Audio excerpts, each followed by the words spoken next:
do. I want to start out uh, uh, talking about Greg Brooks. I'm not positive what is going on with him. They talked about a medical emergency. Greg was a wonderful kid when he was here and did a great job for us. And whatever it may be, I want him and his family and LSU to know that we're concerned. We're praying for him, and we hope that he has whatever it may be a speedy recovery. Um, I wish I knew more about it, but I don't. But I do know a medical emergency means there's something wrong, and our thoughts and prayers are with him and the LSU football team and community.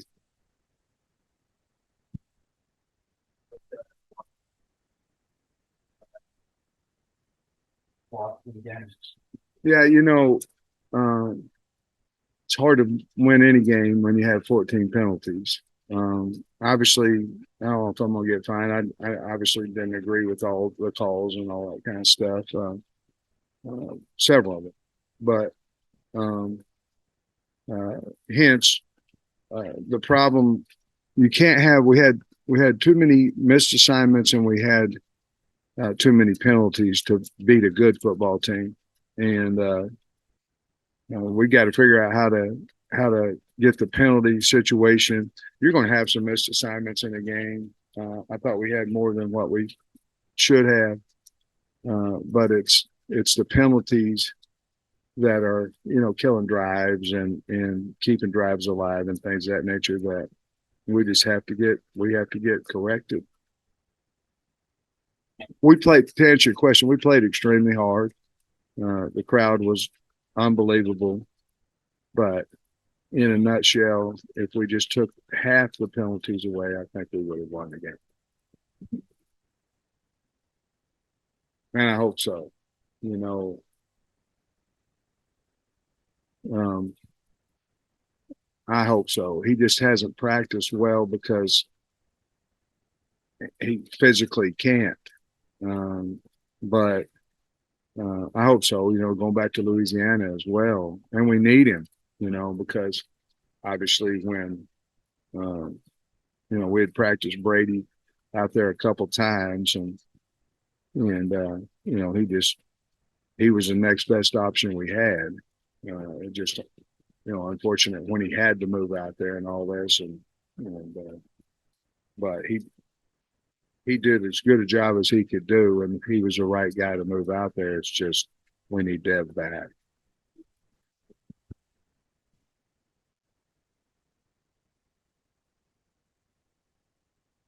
Yeah,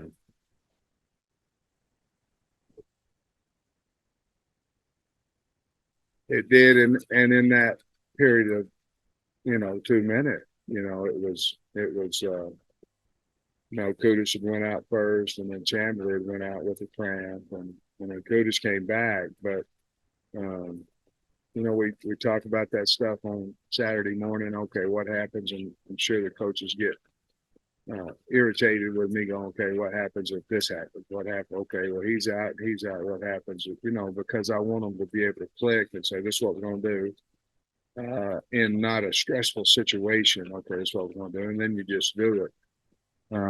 But yeah, I mean, uh, the other thing is that for some reason we've had some hand issues. We've got three of them on the offensive line, and you need your grip there. So we're going to go spiders today. I'm going to try to heal up some of that a little bit if we can. That was the plan, whether we would have won or lost. I think you go through 25 days of physical preseason, and then we've been really physical. Last week was our most physical practice. Um, and so I'm gonna try to heal up just a little bit. You can still get a lot of work at spiders, but that's what we're gonna do. You have to unlock its status. No, I mean really no is the answer. Um, I don't know if he's gonna be able to play or not. And I tell you, it's probably, in all honesty, it's probably too early to really tell on that injury. We're gonna have him out there a little bit today, kind of see where he's at. Um, But to be honest with you, the answer is probably no at this point. Not know that he's not going to play. No, we just don't know. It's all I'm getting AJ Green some more carries. I mean, he had 9 carries Saturday night. First series, 3 carries, 63 yards, and 6 carries the rest of the game. Any thought on that? Yeah, I mean, I think we went into the game thinking that we were going to use all 3 of them. I think, obviously, if you feel like you have a hot hand, you probably ought to try to use them a little bit more. Right now, it seems like everything that we're doing offensively seems hard. It doesn't seem like there's anything that's coming easy to us. It's besides, we did have some good completions, and we did have some long run. We've had more Saturday than we had in previous games. Yeah, I mean, I think we probably went in thinking he'd probably get double digits, maybe 12, 13 reps, and him coming out 9 might have been a little light for him. I know people are upset about the offensive line, but with all the injuries, I mean, there's just so much you can do with that. I mean, people want new starters or people moving around, but do you have very many options? I mean, you're pretty much a lot of people injured there. Well, the offensive line just has to play more consistent because there are times. I mean, on AJ's run, nobody touched him. You know what I mean? We just have to be more consistent. We probably need to move the pocket a little bit more. We can't just stand back there and let people blitz it on or bull us. Obviously, we started chipping and things of that nature. But when you do that, you have to because of the bull we were getting. They were pretty good, I thought, defensive end wise. But I don't know that there's a lot more than what we're doing. Believe me, we're trying everything that we can to try to, get the best guys out there that are going to play the best. And we've been banged up and those things. A lot of people get banged up. We just, we had to play better. We had to play more consistent. Question on Luke, man. He just seems to be getting better every week. I mean, is the sky the limit for that kid? It is. I mean, he's a physical guy, to almost to faults. The other day I thought he could have outran the guy chasing him on the inside, and he kind of waited on him so he could bang him, so he could hit him, and he ended up getting the first down. But yeah, and I think those type of games that he had, they'll just get better. I think his blocking will get better, and we talked about how many plays can he play, and basically we're going to play him however many he can because he's valuable to us and he catches everything. He's done a really, really good. That's a freshman out there. That's a really good job. I was wondering about KJ's health. There was a couple of runs where maybe the old KJ would have cut up and hit somebody. Is he okay?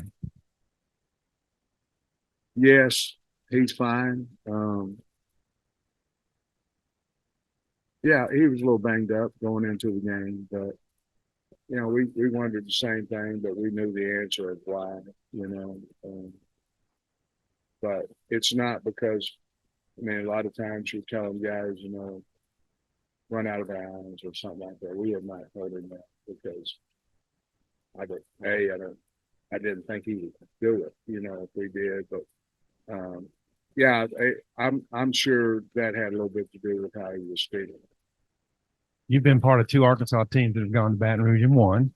What maybe lessons, things that you found out from those games that might help? Yeah, there's some things that you have to control, and one of them is the noise. We have to get ready for the noise, and we have to play clean. We have to cut our penalties and our MAs back. But the noise is the biggest thing going out there, and then you have to celebrate the community, the people. You have to embrace them, which we did last time we were out there. Us and LSU, we played them 3 times, and there's 3 points between the last 3 games. We lost by 3, won by 3, lost by 3. And we'll be ready to play. I know they will be too, but losing wasn't a wake-up call for us. That's not – we would have learned if we would have won from too many penalties and all that kind of stuff. But it is LSU and it's SEC play. I'm sure they'll be ready, but we'll have a good game plan. But it is a special place to go, especially at night, and it's a hard place to win at night, especially. Leaving the celebration penalty aside, I want to ask you about two calls. There was an offensive pass interference on Luke Haas that just seemed like incidental contact, whatever. Sure, and you'd have had a 4th and 1, or maybe it would have been a first. That play, and then we wouldn't have had 3rd and 20 something. And then it looked to me like on a KJ run right before halftime, somebody came in and speared him. And I don't know. What did you see on those two plays? You said it. I'm gonna get fined, guys. So I appreciate the question. I don't have any idea. I don't have a chance it. But yeah, I mean,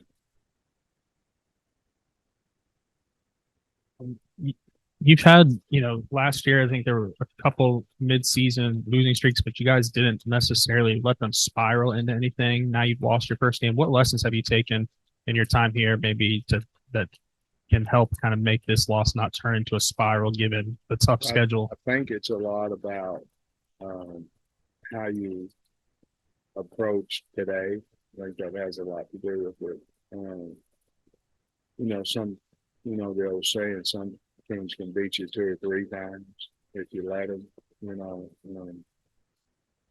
We just can't do that. At some point today, we've got to let it go. And I do know this: the busier you are preparing for the next game, the easier it is on you. In other words, to kind of block out all the noise that's going on, because there's going to be noise. I'm sitting in the seat. There's going to be noise around me forever, as long as I'm fortunate enough to sit in the seat. And it's part of it. But I think the kids are the same way, because there's a lot of noise around. We got beat by BYU and all that kind of stuff. We got to cut that out of your life. And then you have to prepare. To me, it goes back into the preparation of it. I'm going to tell them what we have to do to beat LSU today. And then that's what we got to go do at practice. And as anything in life, as it fades a little bit, it's not so hit you in the face, it fades a little bit, then it kind of gets easier to turn the page and go to the next opponent. But if you waste a day, so we haven't. In other words, last year, I think when we got beat by Liberty, I think the next game was LSU, and we actually played really good. And KJ wasn't able to play that game. Dalton Wagner wasn't be able to play that game, but we played a good game. You may say you didn't play well offensively, but we were dealt a hand, and we got beat 13-10. We played a physical, good game. So I think that we'll do the same thing. And then I think after that we played Ole Miss and we were able to get bowl eligible and all that stuff. So we got to put it one week at a time, and we can't mull around, because I think this is as good a football team as we'll play all year. They are very, very, very talented. But we have to have a good. That's why you have game plans and things of that nature. We've got a good football team. We lost the game, and we've got to go get our pride back and get our respect back. Just real quick, we saw Chambly and Kudus both kind of get banged up. What's their status right now? They're both fine. Chambly was a cramp. He cramped, and then Kudus was a back. But I think they're both fine. This is a senior-laden group talking about dealing with adversity. What do you need to see from those guys, all 3 phases of the ball, moving forward to bounce back to the BYU? I just think that we've just got to flush it and go out to practice. We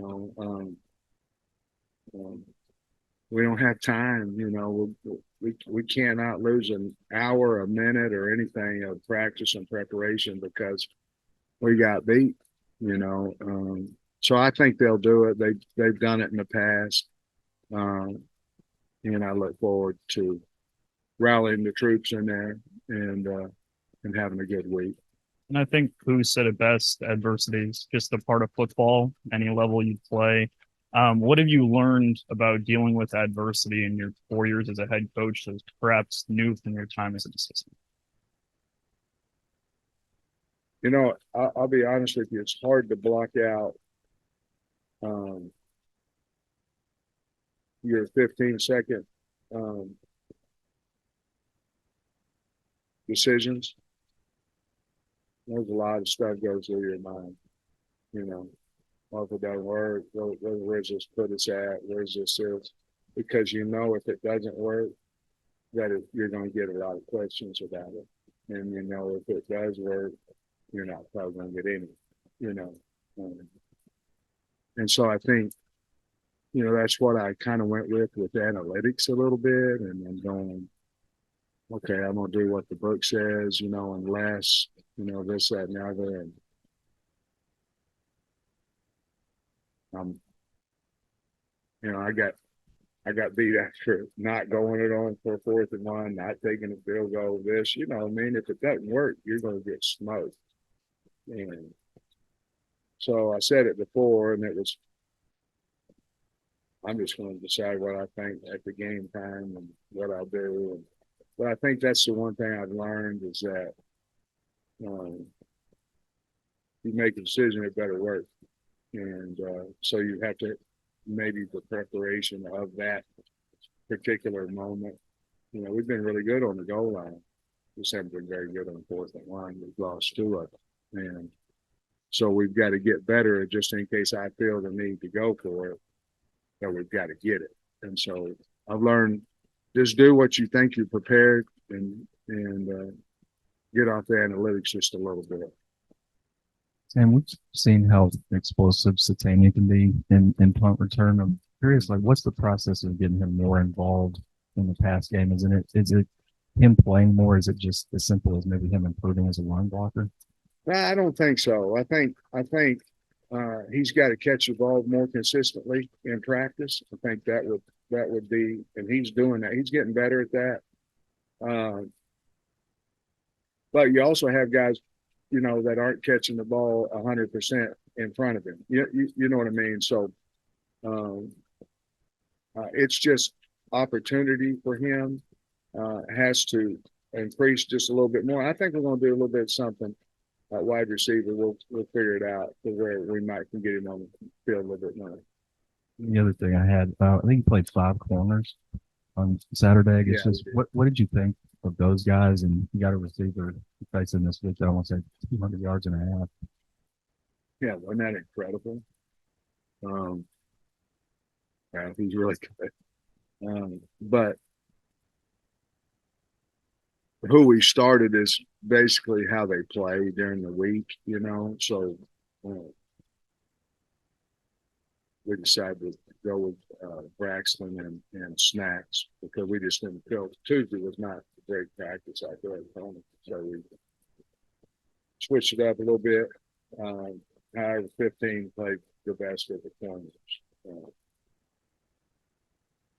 So we're still Nudie with the turf toe. That's been our hold back a little bit. I anticipate him being healthy this week. He's going back to Louisiana. They played at LSU. So we think all 5 of them can play. I guess is the answer. There's obviously a pecking order of who's going to play better than the other.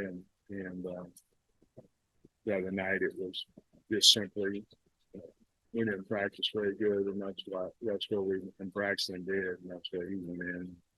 I don't know that we can play all 5 of them, to be honest with you, in a particular game. We've talked a couple times about chipping and needing to get better there. Is there something specific you can do maybe this week in practice to just get a little bit better in that area? Or you can work your chips, you can work your chips better. I'm not sure. You work with the tight end as well. That's the easy one because you can guarantee a chip. Back if they blitz you can't. Because he becomes in blitz protection if his responsibility counts. So I think we have to be prepared on both of those venues, and I think it's just think, like I said before, I think we've got to move the pocket some too. I think we've got to get out of this is where KJ is going to be, you know, in different situations. So I think that'll help. But we, you know, we do one-on-ones, we do NDM, pass pro, and all that kind of stuff all the time. The other thing is that, you know, we can't hold on to the ball as long as we have. So he's holding it on because they're holding the ball because we're not getting open. So that could help as well. I think KJ is a little bit banged up going into the game. I'm assuming you feel okay about him after the game. Yeah, he actually is a lot better today than he was last week. Well, you had kind of a rough second half against Florida State. Probably a lot of people would, but they seem like, how would you rate their response since then in their last two games, especially what they did down the start there? Well, they played Grambling at home and beat them bad. Grambling did some good things offensively early in that game, and maybe in the entire first half. And then the Mississippi State game, they were incredible. They were great on defense. I mean, they held Mississippi State to, I think, right at 200 yards, which is hard to do because they got a quarterback, got a great running back, and the Mississippi State's got a good football team. But they were just all over the place on defense, and then they threw the ball well. I mean, that's the one thing, you know, really that Daniels is doing. He's lights. He can beat you with his speed. He's the leading rusher they have, and Diggs is too. Diggs is a really good player. We tried to recruit him as well, but he's just throwing the ball on point, and then, you know, he's a great runner. He's playing, in my opinion, the best he's ever played right now, and so that helps him bounce back. But you know, sometimes they went and they got him for LSU. I'm sure they got embarrassed the first game, and they said we're better than this, which they are, and they went out and started playing a little bit better. I don't know what the problem was the first game, but they're playing a lot better. You know, after a game, you normally send some video to the SEC office on officiating calls. When it's a Big 12 crew, how does that work? Well, we did. You know, we've got it, but we didn't send it in. I don't know if we can send it in or not. You know, to be honest with you, Bob, all it is for self gratification anyway. You know, to be honest, or you're sitting in and you go, well, why? You know, what's the real rule behind this? You know, we've had some targeting that you know, it's hard to understand the targeting rule. Like a kid from Mississippi State, he got kicked out of the game, and he hit him in the chest, but he hit him with the crown of his helmet in the chest. You know, targeting, they think that it's just got to be helmet to helmet. It's just leading it up the crown of the hat. And so sometimes we'll send stuff in there. Why wasn't this called? Why was this called? But sending it in to get just verification that, yeah, I was right and you're wrong, it really doesn't do anything. You get it back on Wednesday or late Tuesday, and there's some things, but you know, you're never going to agree with what comes out of there anyway. You know, you wouldn't send it in the first place. But. They're also flinched on a 35, by the way. When we got called from the looked like you guys you came out pretty clean on injuries. You mentioned Chambly and Kudus and KJ, you know, being fine. Come out pretty clean. We did. Center flinches, you're going to jump up. You're going to go. Yeah, I would too. But what'd you say? You came out pretty clean. Looked like on. We did. You know, I think we did. We've got the nagging what's going to happen, you know, as ball gets played, but we did. You know, I told the kids we was going to go Spiders, you know, early in camp. So I was going to go, this is a great forward, Spiders, you know, but it's a great time to go because we are pretty healthy. We got to get some, you know, get going and get some life into us. The guys, we played hard. We just didn't play smart. You know, we got beat because of it. But our kids, it's not an effort. It's not that I like this team. I like them a lot. They just got to play a little bit smarter. I mean, I know obviously laser focus, move on to the next game, but how difficult is that actually to do? Hard. It's hard. I mean, it's it's it's not a job. It's my life. It's what you do. It's what everybody knows you as a regular person. You know, the kids same way. It's hard because the addition of social media has, and the addition of not opinions so much, but negative. Uh, like used to be like, you got to do better or something. It's not you suck, you that, you this. You know what I mean? It's now it's got the comments have nothing to do really with what happened in the game. It's just you suck. And it's not just me. It's all the kids and all that. So I think it's a time when it's harder to recover from losses if you're a social media person, you know.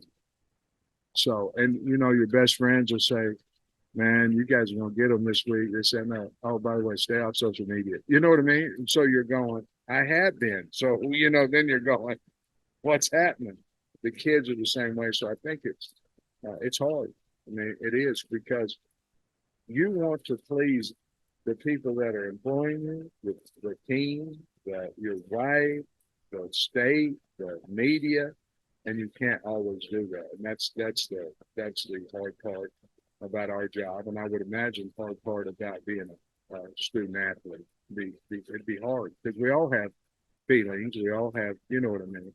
And when you let people down, you're already beating yourself up on it, and then somebody starts beating the hell out of you with it, and then you know what I mean. I think it's a little bit harder to recover, but they're going to recover as I do. And when I get to that meeting today, it's going to be all about LSU after we get the corrections that we need to do. You kind of answered my next question about, I know you put one game at a time. Is there any talk about this is about to embark on for this 4-game road It trip? hadn't been, I just think this is as good a team as we're going to play, and I know A&M's good. I know Ole Miss good. They're good. Alabama's good. But I think this will define a little bit where we're at, how we go Saturday night. We just got to really prepare hard for it. We've got a good football team. They do too. But if we get prepared, it'll be a hell of a game. We've talked a lot about how players have recovered. How is kind of the coaching staff taking it, and how's the morale within the room? They're good. Again, they kind of go how I go. And if I go in there and going, man, talking about anything else other than how can we get better and how can we improve and LSU, then really, in all honesty, we're wasting time. Because what happens is nobody really cares unless they love you. No one really cares what your feelings are. They don't care unless they like you or them. So if you don't know somebody, why should you be concerned about their feelings? They're not going to be in your life and they're not in your life. So why should you care? So, and I know I'll get beat up for saying that too, but that's how I feel. But I think it's all going to be okay. And I think the staff and the kids go off. I'm the leader. How am I going to approach it? And we still got 9 games left. And when we do, and we're undefeated in the SEC. We are. So let's see what happens. Arkansas fans might think Harold Perkins is the best defensive player in the country. They were at the game last year. They would think that. So if you could maybe talk about why he's so special and the scouting report on there, dude. It's just unbelievable fast. Fast. I went back and watched that last year's game this morning, actually. And he ran down the league Hornsby, several times. So I know he's fast. They're playing him a little bit different. They got a different defense. They got a different coach house. They got a different coordinator. But he hadn't rushed as much as he had in the past, But really, his plays against us, he was a spy. He was a spy, and when Malik broke, he went and ran him down. And I don't know if that's what they're going to do with JJ or not. I would assume not. I think they're going to play their defense. I think they like their defense. I mean, Wingo is incredible. I mean, he's unbelievable. He's as good a D lineman as I've seen. But with Perkins, he can do so many things. He covered I think it was a wide receiver. They may have split the running back up. He covered him 40 yards down the field. They ran a go route, and the guy's right on. He's probably as fast as anybody they have on the team. He's very instinctive. But he is fast. He'll hit you. I mean, he's just a really good player. Really good. When you say you might want to move the pocket more with KJ, is that something that you guys have already, or just something you got to click around? Well, it's just like when I was here before with Dan. He likes all these combinations, and nobody. If you move the pocket, what you do for the most part is you cut half the opportunity, you cut half the field out. You're throwing the two receivers and stuff for it. You can flood it and get three out there, as well. BYU actually ran a lot of floods, what I call flood routes. But if you can't hold up let's say you can't hold up on 3rd and 8, they've got some really good players over there. You have to have something in that offense that's going to make them slow down. And obviously we have a screen game. It hadn't been very good. If we catch the ball the other night, I think we're going to make a lot of yards on the screen. So you have screens, you have draws, and you have opportunities to move it. All those we have I'm not telling you that we have them in our offense to move the pocket to get 10 yards. And those are things we got to look at. Last thing I had was you talked about Jaden Daniels a little bit, but just maybe offensive challenge. Well, first of all, Brad Davis is over there, so the offensive line is doing good. They had them 2 freshman tackles that are now sophomores, and I think Will Campbell's playing extremely well. It must have been a hell of an honor. He got voted a captain over there. Their tight end who didn't play last week, Taylor, 86, is really, really good. But he had a high ankle, so he didn't play. Diggs, Williams, running back. They're doing basically the same thing that they did last year, except their receivers are, to me, they're just a difference in their offense with its Neighbors and Thomas and Lacey. Obviously, Neighbors had the huge game last week, but I think they're incredibly talented at wide receiver, and I think Daniels might be as improved of a thrower. And I know he was a good thrower last year, but he's putting it on them, and they're winning 50-50 balls. But they got a lot of speed. They're not running it quite as much as they had, I don't think, as they had last year. Maybe statistics will say they are. But for me, right now they've been an RPO pass first team, and it's had great success. They were just running goals the other day and just running by the guy and just catching it. Last week you said before night games at home and early games on the road, you're getting one or not this Saturday, but the next Saturday you'll get one in Arlington. Talk about the advantages of having an early game on the road. I mean, I guess. Well, I just like it. If you're going into hostile territory, it's hard to have as loud a crowd at 11 a.m. as it is, in the evening when they, get all ready to go during the day. There's something about a night crowd. I don't know. There's just something about it. And a lot of times you're worried about your team waking up ready to go, but we practice so much in the morning that, I think that might be an advantage for us to play early as well. So that's kind of really why I like that.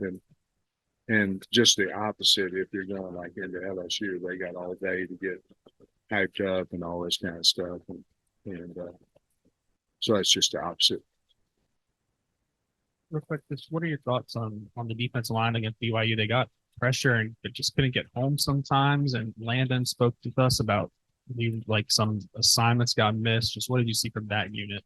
Yeah, we didn't twist around. We had a little what I call a frog twist, 2 going this way, 1 coming back. We didn't twist around. We did not. That was one of our MAs. Quarterback came out of the pocket and made a first down on that critical situation. Going into the game, we felt like they had two really good tackles, which they did. We thought we could maybe pick on their interior guys, and it just didn't quite work that out. I think they did a nice job of moving him a little bit as well, and did a lot of quick throws with him and things of that nature. So I think their game plan was really good about getting it off and really fast and what they had shown so fast.